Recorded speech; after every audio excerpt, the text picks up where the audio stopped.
Hi, everyone, and welcome to this week's episode of Humor in the C-Suite. My guest this week is Bridgett Burrick Brown, CEO and founder of the Beyond Beauty Project, empowering individuals to embrace their self-worth beyond societal expectations. Bridgett combines certifications from holistic health, body image, and eating disorders with a unique perspective gained from 2 decades of professional modeling. Bridgett also hosts the Beyond Beauty Project podcast and advocates for women's issues, mental health, and body diversity. We had an amazing chat and time about how humor, how it really brings us together, and how it affects people of all ages, this crazy pressure for us to be perfect, and how nothing ever is. We had a great laugh with incredible insights, and you guys are really going to enjoy it. I love doing it. So please welcome our guest, Bridgett Burrick Brown. What? Welcome to Humor in the C-Suite. Boom, Bridgett. Boom. I was so thrilled that you said yes to being a guest. Oh my God. Because I love everything you do. Aww. And it's so inspirational and so important. As a mother of 2 daughters and as a woman who's absolutely insecure about her body, and which makes me a great comic, by the way. It's been a lot of work. So welcome to Humor in the C-Suite, Bridgett. Aw, thank you so much for asking me. I'm excited to be here. I'm excited too. And I love the fact it's so funny how many people stress about telling their favorite joke. You know what I think it is like, I wouldn't say I'm like terribly funny, but I feel like I'm funny. I'm a very good audience. Like I will laugh at everything you say. So I have a lot of funny people around me. But I feel like when you think of like, what's your go-to joke? Because even my husband is hilarious, and so is his best friend. And they're like, we're just like funny. Like we're just funny, like off the cuff. And I'm like, no, I need a joke. Like, come on, guys.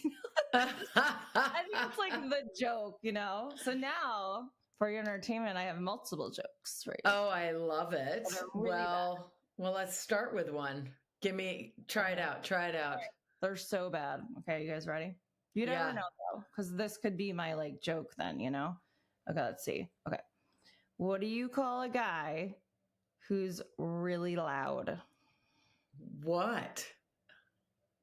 A mic. So dumb is good. Oh, bad. Okay. My child proofed my house. Somehow they still got in. True. Not horrible. Okay. I told my wife she should embrace her mistakes. She gave me a hug. Oh, that's a good one. It's a good mistake. And then I heard a really kind of raunchy one, but yes. Can I do it? Yeah. This is not a clean podcast. It's not horribly raunchy, but okay, so we'll end with this one because they don't get better. Why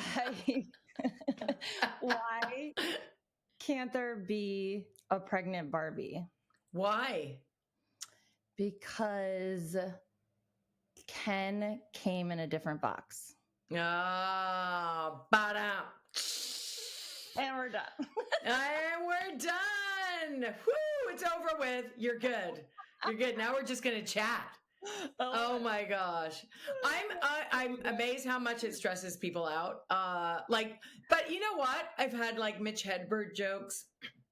There's been so many just people quoting their favorite comics and stuff like that. Yeah. But I've had so many C-suite people say, but my favorite joke is filthy.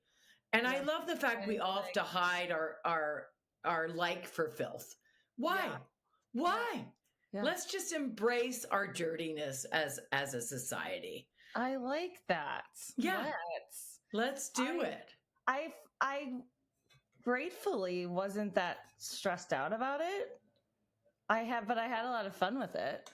And now I want to do this thing where, like, when I have a dinner party, everybody brings like 10 jokes and we see if we can like not laugh or something, like do something funny with it. Anyways, okay. That's actually a great idea. I know.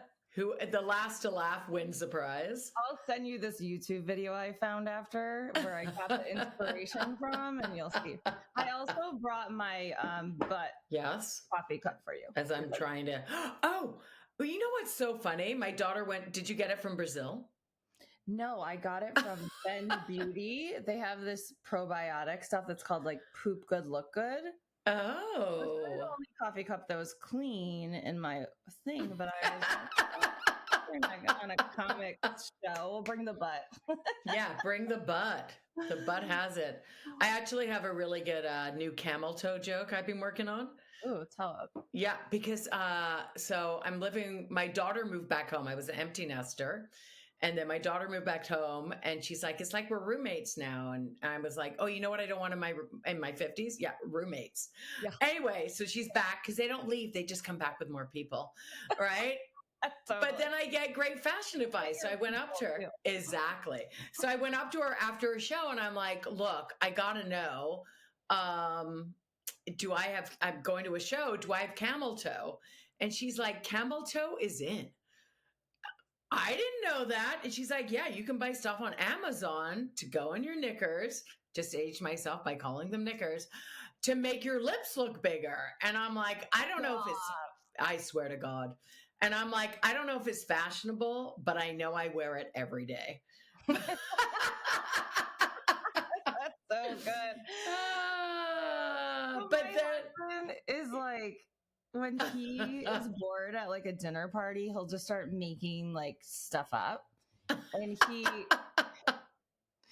he created vagines and then and he basically like he'll be sitting there bored. He'll come up with a whole situation, and then before you know it, he's actually selling it to the person, and they're like trying to invest. And I'm just like, how do people believe him? That is so great. He has a solution to your problem. See, so good. They're called so vagines. Good.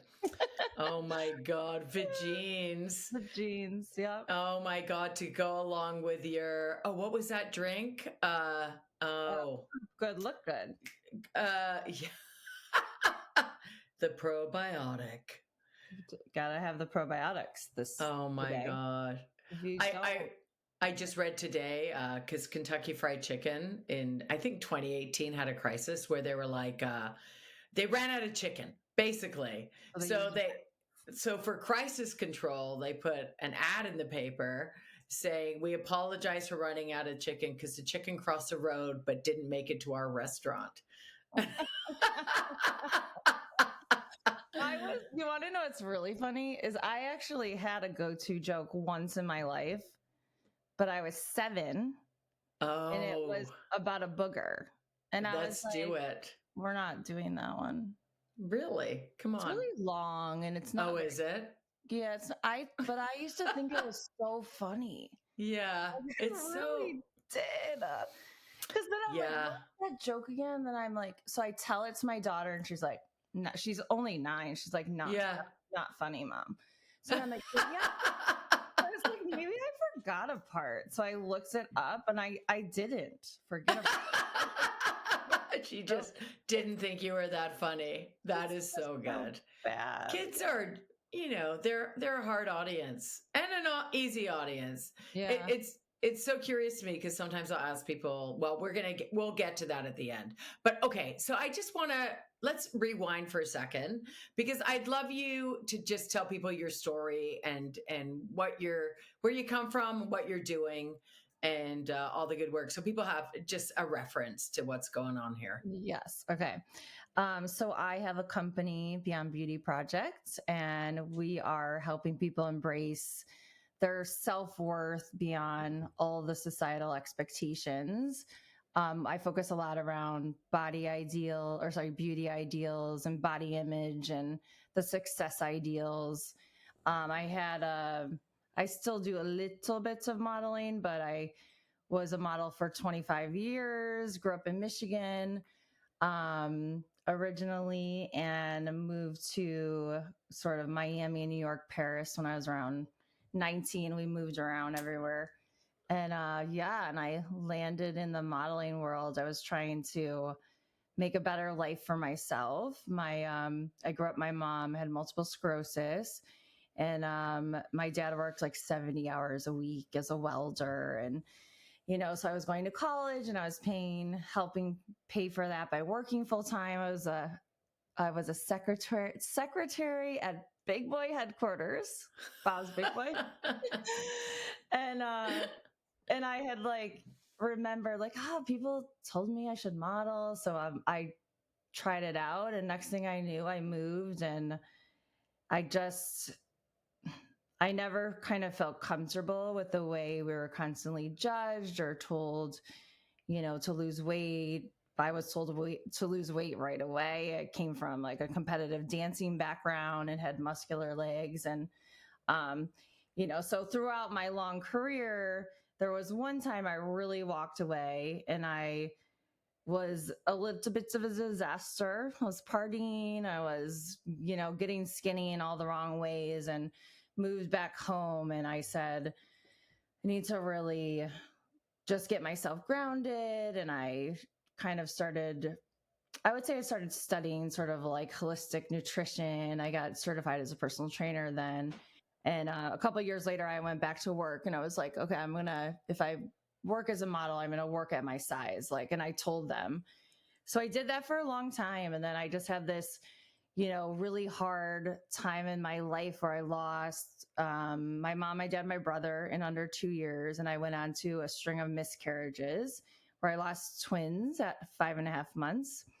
And I had went back to my agency that I had for a really long time. And I wanted something, to feel normal. And they said, well, first you need to lose weight.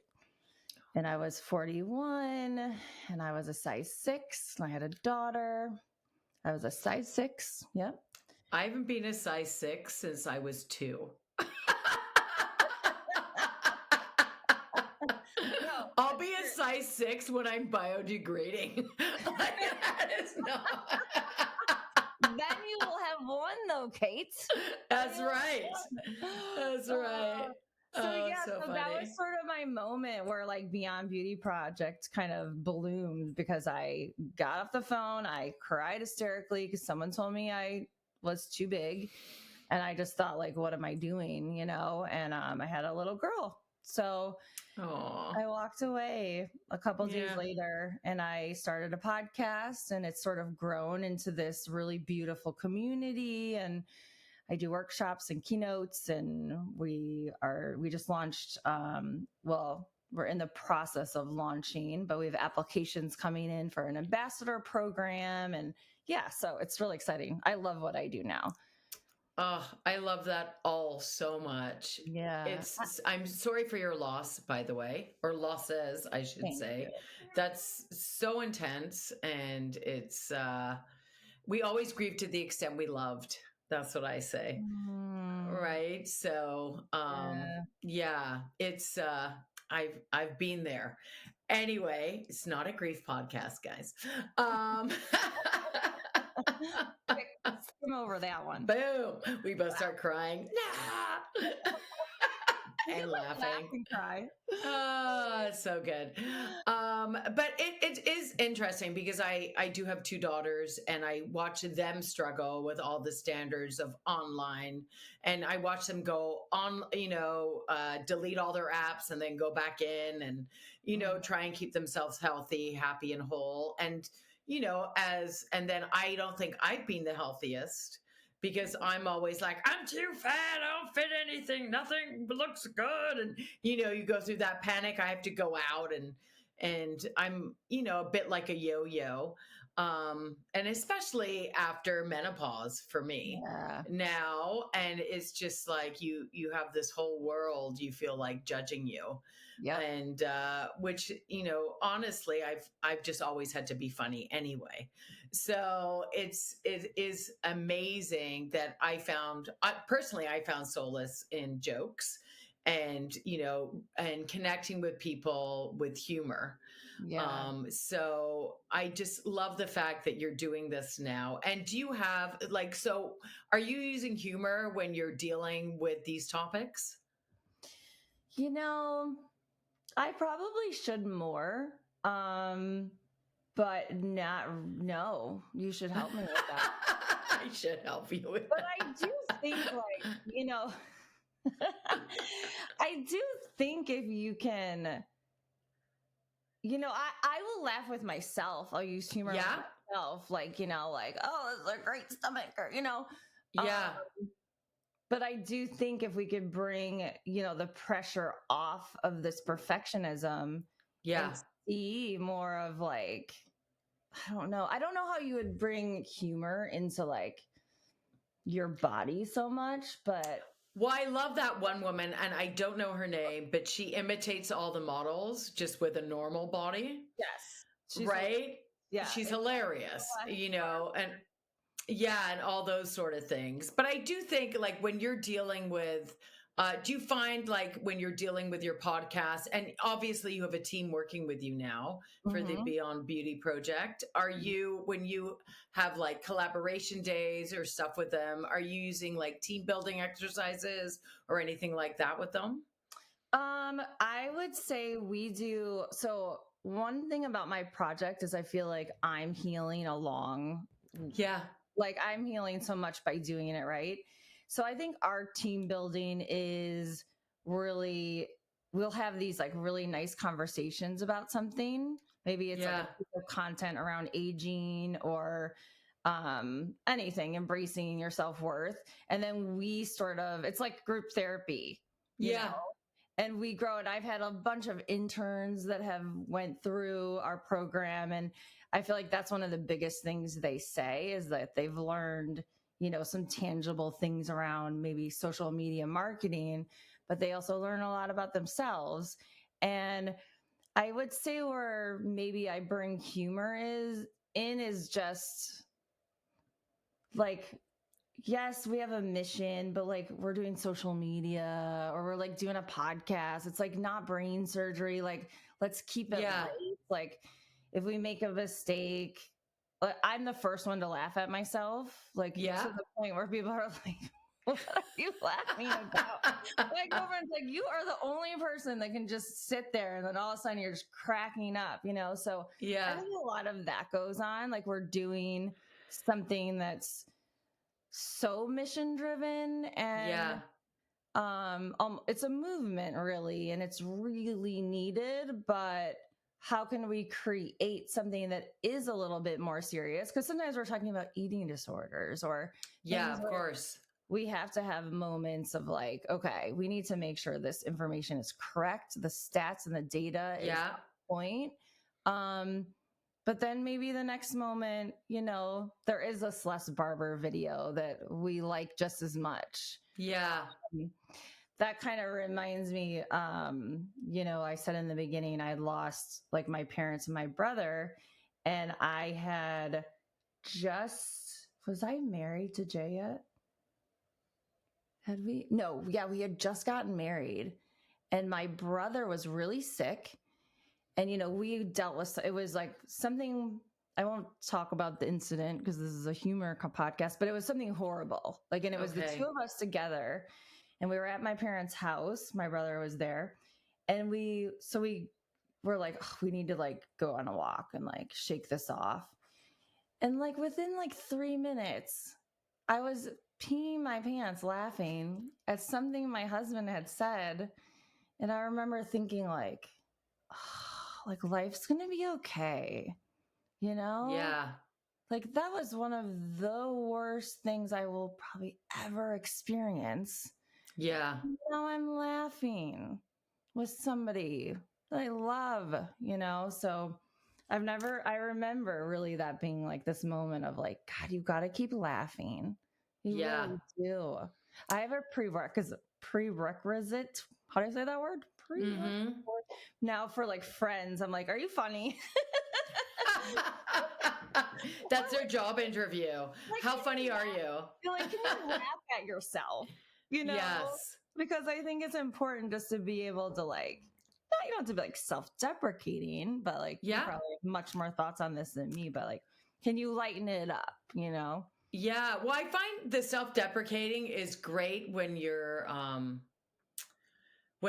are the C-suite, when you are head, like self-deprecating humor really is a great way to connect with people who might not, who when you're in a leadership position, you never punch down at all. You never want to, and it's really not about uh, telling the next best joke. It's how does this make people feel? Right. And showing humor in different ways. And I love that story because I've been beside people who were dying, and they say comedy's hard, dying's easy. Well, then you've never been next to a dying person because it's horrible. Yeah. And so I get that. And the fact that your husband could find light in that situation to a point where, and I do find like when I remember one of my uncles always complaining, why are we when my grandfather was in the hospital, why are we making light of this? Why does everything have to be funny? Kind of thing. But it does help in those situations, and it brings a different perspective onto it. I agree. It's like even the funerals, I think it's like we would all hang out and then just like laugh after and like have wine and just be crying, laughing about something, because it's a great tension release. It's good memories. Yeah. Yeah, absolutely. And they bond us as well. Like when we do laugh that hard together, like the fact that you're bringing that up and how many years ago, and it's still such a core memory. And the fact that you remember telling a joke as a 7-year-old lends to the power of what humor does to our psyches, our souls, and the connection that it makes, not only with each other, but with ourselves. So, yeah. I love that. Oh, thanks. Can you tell me more about that? I want to know more about that. I love it connects you with yourself. Yeah, because I guess you kind of tap into a part of yourself. Yeah. You know what that makes me think of too? Sorry, I'm like please. ADHD today. Is because now we're sort of talking about like death and then laughter. I guess that's the theme of the show, but it is today apparently. But like life is so like has so many parts to it. Yeah. And I think because I experienced loss young, now a lot of my friends are starting to go through those things. And I find that people, they're almost shocked. Like we're almost shocked in society by the bad things that happen. Yeah. We're not prepared for them. We're just sort of like, we're striving for this perfectionism, right? Yes. Like when my life gets perfect enough, I'll be happy enough. Can I just say that is so like that's how I feel when I'm posting on social media. That's why I never post on TikTok or anything. I'm like, because I make a video and I'm like, that's not good enough. I can't post it. Takes so we practice. are. Yeah. Takes practice. Yeah. Yeah, I can tell you about my 4 Ps if you want. But all right, finish that thought up. You're like, yes, right, that sounds boring. But no, it doesn't. That thought up. It's like, in that moment, like it was a horrible situation that me and my husband. Then we went on a walk, and then he wasn't trying to make me laugh, but it's like just cool to like all the different parts of life, Yeah, you can embrace the laughter more. Absolutely. And that's all you can do, make light of those situations that happen. I was talking to someone who was terminally ill, and our conversation went to, so what are you going to be wearing? Yeah. Have you picked out your outfit? Well, it goes with your eyes. That was bad. Oh my God. So when you're dealing with multi-generational within your industry, because it is so multi-generational, you're going to be Yeah. dealing with, people like me who are middle-aged and feel insecure. And then you're dealing with teenagers who have so much pressure or, and even younger than that, the industry, the beauty industry, and 30-year-olds getting Botox and this and that. It's 20-year-olds. Yeah. yes. And I have nothing yet. And then I'm always like, do I, don't, like, I'm right on that sort of, but I got my teeth bleached once and cried for 8 days. So I'm not, I don't think you should do anything then. I don't think I should do anything. I'm like, like, so I remember, I think I did that too. And I was like, you want me to wear this every day? It was like one of those, I had to wear like yes. once or something. Yeah, no, absolutely. Yeah, no, there's so much pressure. But to take the pressure off, I find that humor really can. And it really, so when you're doing your, dealing with your ambassadors and everyone working with you on this, on the beauty project, do you find that, that humor is playing a part within it and not taking ourselves so seriously within that industry? Yeah. I mean, to be honest, you're making me really think about how I should add in some more humor. Because I'm not using it that much. I might be using it in different ways, but I'm not. Maybe we should brainstorm this. How could I bring some humor into the Beyond Well, Beauty maybe we should do another episode where I coach you into doing some humor. I like that. I like that too, actually. I haven't done that. I'm so I just like to stay so how do I say it?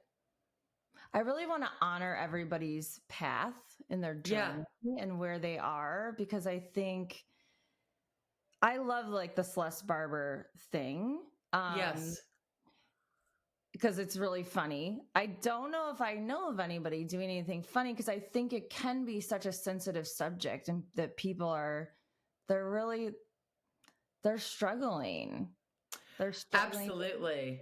Age, the younger girls have so much pressure now because of social media and the constant media messaging. It's like they can't get away from it. So no. Yeah. There's another girl, I'll get her name, and but she does makeup tutorials. Watching a makeup tutorial really badly. She's just like I know who you're talking about, and I died. I've watched that video. Yeah. Like, all of a sudden she has a black face. Yes. My friend. By the way, I tried to show that to my daughter. She's 9, and she was like, I don't get it.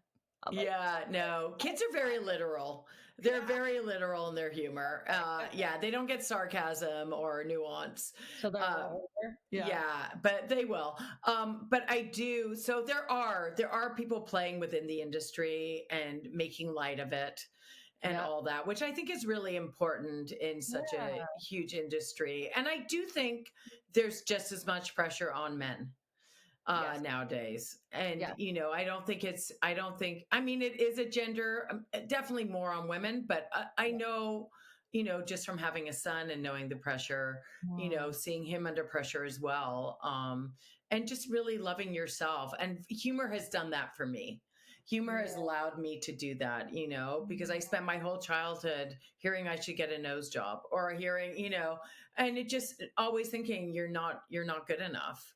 And then I'm like, and it's still growing. Like, I'm screwed. You know what I mean? It's like the nose and the ears. I'm like, oh, this is it. I'm just going to be one big nose and ears by the time I'm 80. And then you start getting the hairs. Anyway, it's good times, guys. Good times. The pressure for men has increased recently. Yeah.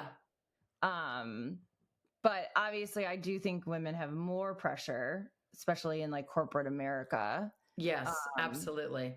But yeah, the pressure on men and even young boys has increased, and it's become more of a problem. I just actually got off of an interview for my podcast with this lady who's embraced her silver hair, and she gave me the coolest advice for anybody wanting to sort of embrace their aging self. Yes. Yeah. And she's like, I don't know if I'll be able to do it, because I was like drawn into her while she was saying it. She said that she just envisions this beautiful, like older version of herself. And like almost like she's like a goddess, and like, what is she doing? And she's out in her garden, and she's like, I accept her and I try to be her. Oh, I love that. And that's so cute. And then when I asked her at the ending, I said, who inspires you right now? And she goes, that woman that I described to you. And I was like, stop it. You're going to make me cry. Oh my God. You have to have my mom on your podcast. She is 81, feisty, and will absolutely never go gray. Ever. And her strength is in her hair. It is down to her butt. And it's red. Always a redhead, fiery redhead. So it's so interesting. And I mean, she's never abused herself really, other than sugar. That is her vice. And she will live to 100, I think, just out of anger. But I love her. And a Mars bar a day. That's her.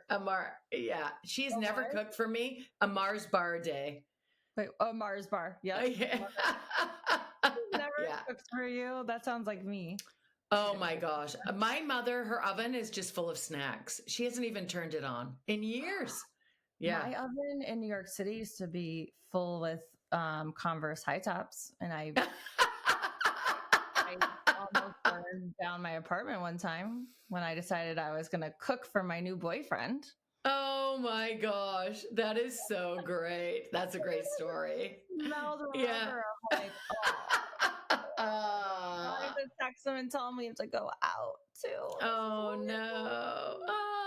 That's so great. Yeah. Yeah, like we have to get to this place where we're not taking our appearance so serious. And the thing is we have the pressure. So how can we do that? How can we not make it such a big deal when all this noise is around us? And I think that's part of what we're doing at Beyond Beauty Project, is helping you. How can you silence some of that noise from the media, from your social media, from your parents, from your peers, and get back in tune with yourself and do what feels good to you and authentic? Because I always quote Beauty Redefined. They say, if beauty is the thing that makes you, beauty is the thing that will break you. And the problem is when we make our appearance so important, it might not break you overnight. It could, if something big happens. Usually you get, something happens to your physical health or something, but you're going to age. We're not escaping that. So it starts to break down your confidence, like little by little by little. Yeah. How can we change that narrative? And I think it's little by little by little, like practicing self-love.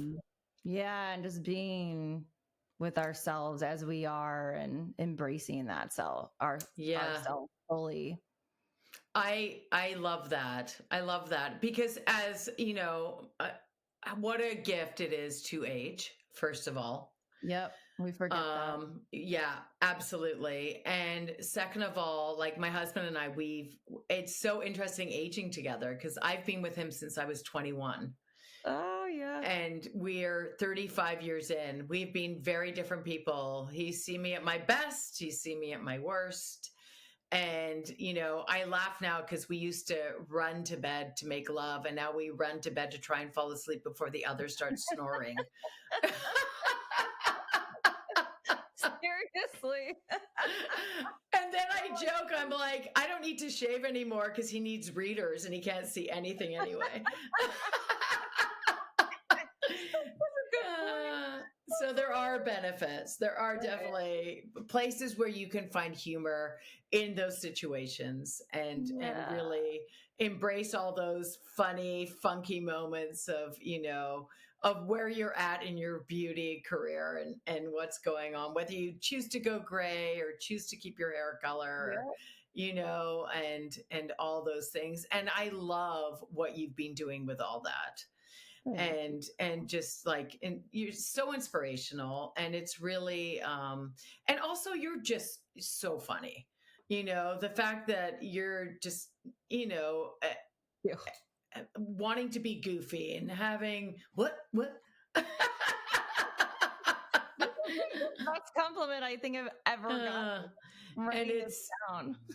But it's, we don't have to tell a joke to be funny, like you said off the top, know, and it's really about not taking ourselves so seriously, bringing that to every element, but it doesn't make light of serious things. Yes, absolutely. But if you can find, I think also though, it's like when you're going through something serious, don't forget to laugh if you can. Yes. You don't have to, you can't find things to laugh about.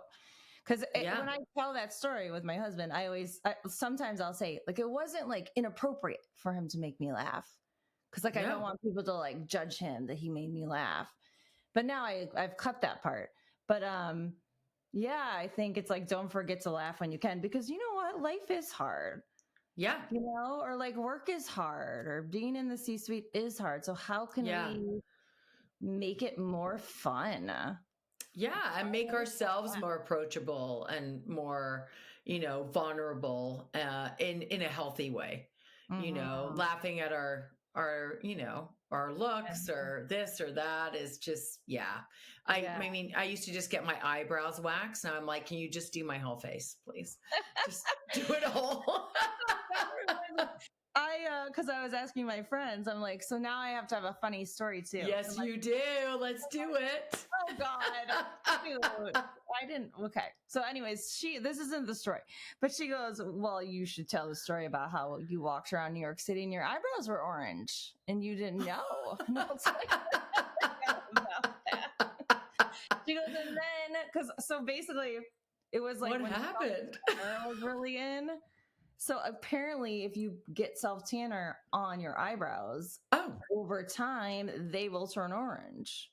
Oh, okay. Yeah. So that happened to me. And then I went to get them dyed, and then I walked around with black eyebrows for a while. That was good. The eyebrow thing reminded me of that. Oh my gosh. You gotta, eyebrows are, they're a big deal. They are a big deal. The eyebrows have it, when I grew up with Groucho Marx eyebrows, like I had the thickest eyebrows as a kid. It was just like, what was that? That's probably good though. Like, is your hair that thick? Your hair looks my hair is so thick. My mother's hair is double as thick as mine. It's like 8 horses' manes. That's why she's like, I'm not dyeing it. I'm just. She's never. No, she dyes it. She will never go gray. I mean, that's what she's like, her power's in her hair. Yeah, it's pretty incredible. I love that. Like, that's actually a pretty hot topic, I would say, around beauty and like going gray. It's like there's some judgment around it. If you're gray, like you're not doing that. It's like, I don't know. I feel like it's like breastfeeding. Do whatever the hell you want. Whatever makes you feel good. Whatever is good for you. Like I know if I put on a blonde wig, I look so bad. Like that gray washes me out. Yep. Blonde washes, like I look like a psychopath. Right. But I do feel like that's another judgment, us judging each other. Oh, you're so insecure you can't like do your natural hair color. Or I just think we have to respect choices. Yes. And be able to have full agency over our choices without you telling me what I have to do or judging me on what I do. Yes, I have made this real about like, just do you. Like if it feels good to you, then do that. Yeah. You know, if People, it's tipping over into where you don't feel good, or if it's making you more insecure, or it's getting a little, you know, out of balance, then that's something to pause and say like, hey, like I need to check in with myself. But I think you do you. And everything has changed like so much. Like they say, this is good for you. And then, you know, a year later, it's bad for you. Like, who knows? You know, no one, I feel like you have to just listen to yourself. Yeah. And I think, when I'm using humor as well in different situations with different people, you know, you always have to listen to that. But there is room for levity in all these situations, whether we're dealing with beauty, whether we're dealing with, you know, people passing. I don't want to say the D word. No. Right? Like all these things are so taboo, and we get so drawn into, you know, can I say this or that, instead of the actual, you know, important stuff that's going on is, how does this make me feel? Yeah. And how am I making other people feel within this? And I think for me, that's always been the power of humor in those situations. So I love that. And I do love this because I do feel like I have so many people come on and they're like, you know, they're like, I'm funny, I'm with this and that, this is how I used it. I love this fresh take of, I don't know how to bring humor into this, you know, because it is such a serious topic. And I think that's a really important point as well. Yeah. You know, well, and I've been thinking about my keynote, and I'm like, I need to add in like a couple times where people have a little giggle. Yes. So it's actually been something that I've thought of. So we are going to talk. Absolutely. So let me hear your funniest story. Let's do it. Oh, okay. I love the fact you're dreading it. It's not my funniest story, but it's the only thing I could think of. Okay. So I go to a casting. I'm in New York City. It's a modeling casting. And I walk in, I'm excited. I feel prepared, and I hand my portfolio, which is, you know, the picture with all your book with all your pictures, there's two men at a casting table, and I hand it to them, and I'm just standing there like with my arms behind my back or something, and they're flipping and they're flipping and they're flipping. They flip, and there's a tampon, and I'm like, oh god! And I grab it, and I just put it behind my back, and I just stand there, and and I'm like, did I get it fast enough? Did they? And then I look at them finally, and then they're like, yeah, we saw that. And I'm like, oh. And I'm like, well, you're welcome. Good for you. And then I left, and I'm like, well, not getting that job. And then I got booked for the job. And then I just told the story the entire 5 days we were on the trip. And I was like, well, you got booked because they really liked the way you looked, but I got booked because there was a tampon in my portfolio.